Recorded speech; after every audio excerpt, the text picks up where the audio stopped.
Hello ladies and gentlemen, and welcome back to another Blues on Attack deck profile video. I'm doing that accent again, I'm really sorry. So for today's deck, this is something that I really enjoy. It's by no means meta, but it is a lot of fun. And actually you'll be surprised with how many wins you can pull off with it, which I find crazy. It's a Wave 2 throwback to Mr. Motormaster and crew. Obviously, big boy Menasor coming at you with his gigantic sword. That's what you like to see. So I'm going to lay the boys out on the table, and then we're going to look at each one individually. We have Off-Road, we have Breakdown, we have Dead End, we have Mr. Dragstrip, and we have the boss Motormaster, aka the Lord. So I remember back when combiners were being played more, and aerial bots seemed to be the big boys, the leaders. They were the ones that people were playing at tournaments anyway, and obviously a few sentinels floating around as well. But I never really saw the Stunticons, and I like these. I like these dudes. They're kind of cool. So yeah, I find that kind of strange that no one really ever played them too much, but they seem to be the combiners that I am drawn to the most. I really like their mechanics and I like how they work. I like what Menasor does when he's combined as well. We'll get onto more of that later. So firstly, let's look at Off-Road. Off-Road, here he is, trying to get that as close to the camera as possible without blowing your ears out. When an enemy car attacks, do 1 damage to it. It's 263. Flip him to this mode. When you flip him, you repair damage from him, which is kind of cool. I find that he's generally quite good to throw out first because he's got a massive defense stat. He's only got 6 health mind, but if you're, I mean, spoilers, this is a predominantly blue deck. Let's be honest, you're flipping from 2 to 4 cards on defense, which roughly translates to what, 5 to 7 defense, which is entirely possible with this. So he's going to take what, 1 or 2 damage off of an initial attack, unless it's a maniac hitting you, like Airstrike Patrol. They're pretty horrible, but you get to repair 1 damage next turn, which is great. And you can probably do some trickery around Motormaster as well, in terms of attacking with Motormaster next, and then they have to attack Off-Road anyway. So if they hit him with a big attack and he's only got a couple of health left, you can force Motormaster using his ability to attack Off-Road, which is cool. So any big attacks are kind of wasted, and it's on the lowest health dude. Dead End is a smart fella. I'll mention him next just because he sees a lot of play outside of Stunticons, which is kind of cool. He's a native tough 1. When you flip him, he draws a card. So, you know, he's always the first guy you flip, I think. Turn 1, draw a card. That's 5 cards in your hand to get ready. And card draw is really important for this deck. And he's got modest stats. It's got 272, 371. People, I don't know why, and this happens quite a lot, also people tend to focus down Dead End quite a lot because they think that you're going to be utilising that flip. But to me, like he's a one and done. As soon as you flipped him, that's it. Obviously, you want to combine, right? If it was a different team, you'd be flipping him more often. There you go. Breakdown. Some nasty things can happen with Breakdown. He is 272, 272. People don't expect him to hit hard, but people forget about this ability here. When this attacks and you flip at least 2 blues, this gets +2 to the end of turn. So that puts him up to 4. Put a grenade launcher on him, and chances are you're going to be hitting for big numbers. I mean, that's 8 out of the blue with a guy that doesn't look very threatening. That's fine. Drag strip. When this attacks and you flip orange and blue, draw 2 cards. There is orange in his deck, which we'll get onto in a minute. So this ends up netting you some card draw as well, which is kind of nice. It's 372. When you flip to this mode, it's 470 with PS1. Now that 0 defense looks like it could be making quite squishy. which is fine. Probably people will always target Drag Strip if they see him, if they have the choice, because of his 0 defense. And his base 4 attack, I think he got the biggest base attack out of the Stunticons, which is fine. If you play a bigger they are on him, all of a sudden he is he's a 6 PS5, and hitting big lads, well, anyone above 5 stars for 6 PS5 is never nice. Finally, Motormaster, he's got the largest health out of all of them. 282, he's a truck. Your other characters can't take non-attack damage from your opponent's cards. Never forget that, because that's really handy. But as soon as you flip him, he has the ability to, if this would defend, instead you may choose one of your other Stunticons to defend. So really good if you've got another character in play with tough and you want to put Motormaster in, you know that you can still direct them towards that other character, which is cool. I'm going to quickly do some jiggery pokery and transform these guys. There we go, it's transformed, magic. Although I'm going to have to do some hackery to get this close. I've killed his legs, I've taken them off. So doing the best I can here. So obviously combined, I can't hold that straight, there we go. 6, 35, 2, bold 1, tough 1, pierce 1. You may play an extra action on each of your turns, and when this is combined, draw 2 cards. Now, that's pretty spicy. Obviously, 2 actions per turn is great. It means you can, once I show you the deck, you'll be able to see the things that you can pull off with him. So I'm just going to move him up here, like that. Probably out of shot. There we go, just ever so slightly. So first things first, we'll go with the upgrades. And you'll see what I was saying about it being a bit mixed. Because first things first, 2 grenade launchers. Strong card. Why wouldn't you want 2 grenade launchers in your deck? Next up, Joe from Wreck and Rule's favourite. It's thermal weaponry. Thermal weaponry is good on Menasor. As you can see, he's 6 attack, bold 1, tough 1, pierce 1. Minimum, you're going to flip 3 blues. So that's an extra pierce 3 on top of his native pierce 1, pierce 4, which is nice. Maximum, you might flip double blue, white, double blue, blue. Like, that's Magical Christmas Land we're talking about here, but that's an extra pierce 7. And accompany that with other cards, you can bump that pierce up as well. Thermal weaponry is good. Next one, 2 Scoundrels Blasters. +2, pierce 2, green with a pull. Very nice. Yeah, not much we can really say about that.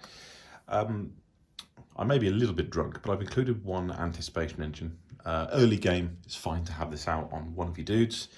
It means you can just get some extra stuff off with it, which is fine. There's only 1 in the deck. It's not really required, but it is nice if you're not getting these, or if you just fancy doing a bit of action play as well.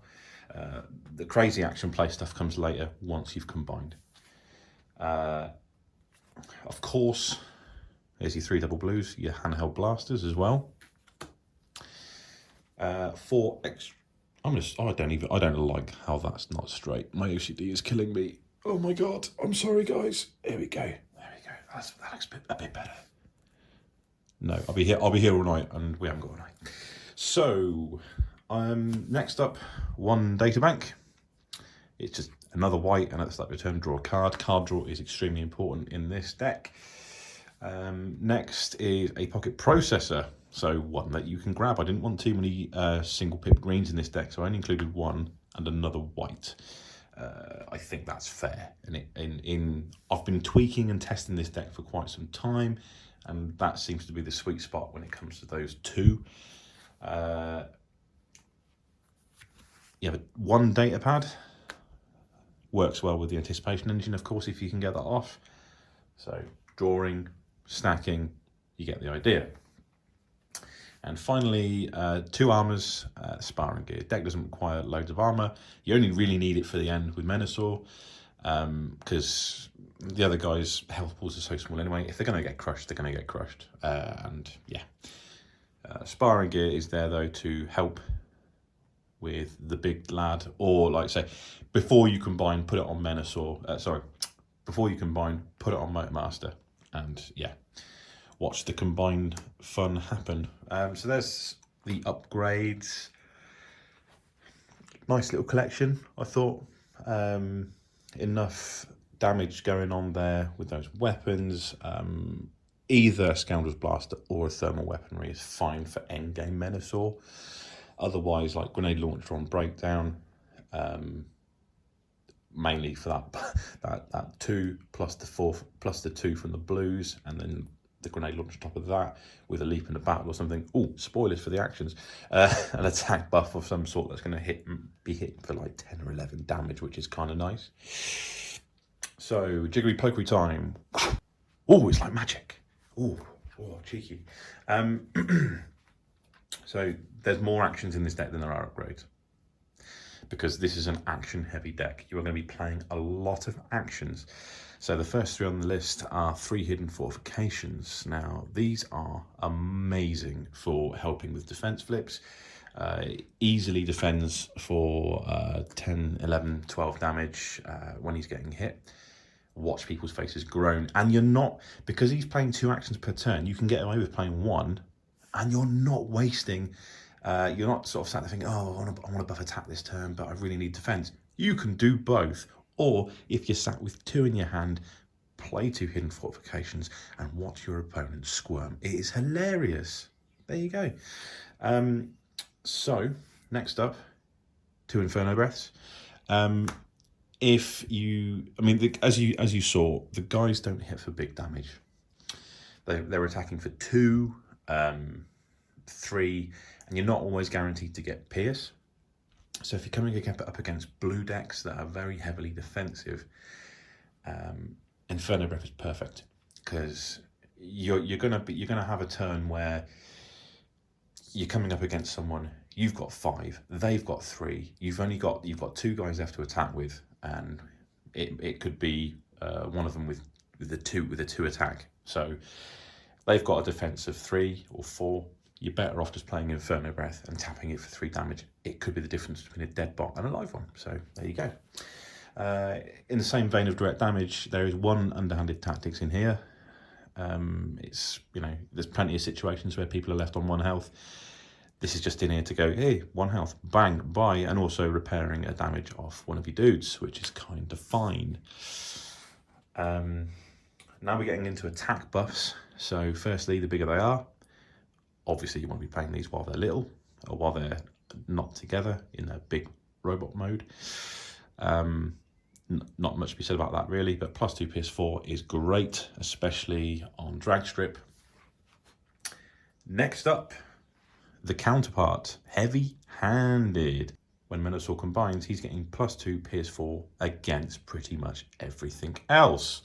So yeah, the amount of time, playing 2 of those, that's +4 PS8 with his attack of 6. What's that? So 10 PS9 without a weapon. You can see where this is going. It gets a bit dumb.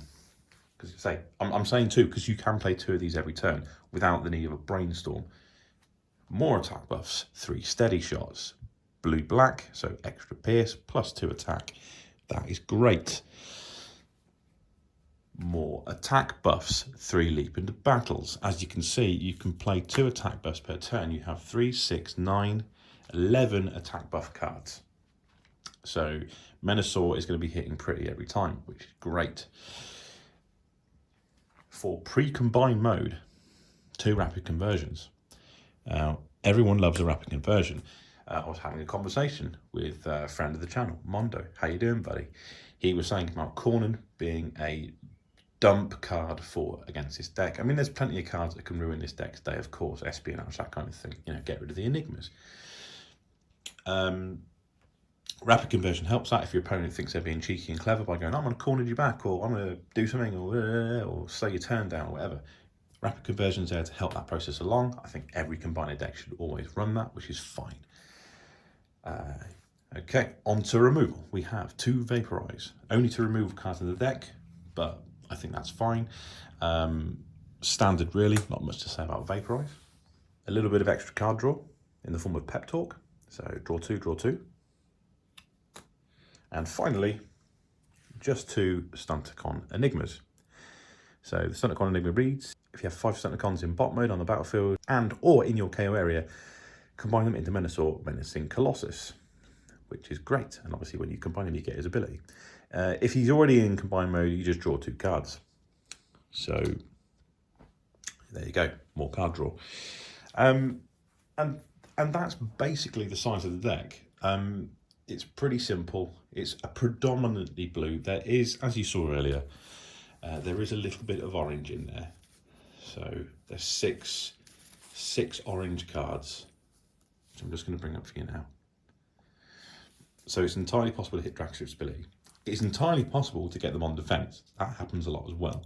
So don't be disheartened if that happens. It's going to happen from time to time. But for the rest of the cards, a lot of blues, and you can get those defense values up quite high with the use of Spiraling Gear, double hidden forts, or if you just want to do 1 hidden fort, 1 heavy-handed, for instance, you're still hitting for a ton, especially if you've got a weapon on him. So, and he's got 35 health. Unless you're playing an aggro untapped cards deck, which can absolutely smash, obviously, you are going to combine with a high health on Menasor. I mean, I've played aggro decks with this before. I have outlasted aggro decks with this before. It's not a problem. You know, you're going to get unlucky with flips. You're going to get opponents that are absolutely going to beast you with aggro decks, of course. But because it's not I wouldn't say this is a 100% solid blue defense deck. It's not designed to hit. It's not like 3 extra paddings, for instance. I could put extra paddings in here, but I couldn't find space. And the orange cards that are in this deck, I think, are needed. So the Spiraling Gear, for instance, the grenade launcher, thermal weaponry especially. Like thermal weaponry is such a good card in this deck. You can definitely close out games with that. So yeah, it's a bit of fun. I've played it a lot of times. I've had Menasor together since, I want to say, mid-wave 3. I think I put my Menasor deck together, and I've been twiddling and fiddling with it since then. I'm looking forward to see what wave 5 can offer. I think if I was to put Belligerence in this, and the other secret action, because they're both action cards, right? So you could play Belligerence, and you could play, I can't remember the alternate version, which lets you flip just blues on defense.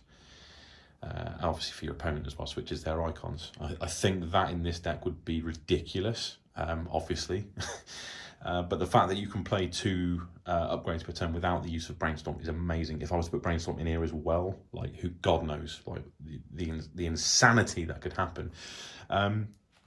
But I think this is a good shell. What I would be interested to hear is what you guys think. So please let us know in the comments if you like the deck, what changes you'd make, maybe some wave 5 suggestions, because I will be updating this for wave 5. Some of my decks, I know I build a lot of decks. I keep like 20 decks together, but I will be keeping this one specifically together and updating it for wave 5, because I do really enjoy Menasor. He is fantastic. So yeah, let us know in the comments what you think, guys. If you like it, give this video a thumbs up as well. And yeah, we'll see you next time for more deck profiles. That's my thumb. Thumbs up. You got the touch. You got the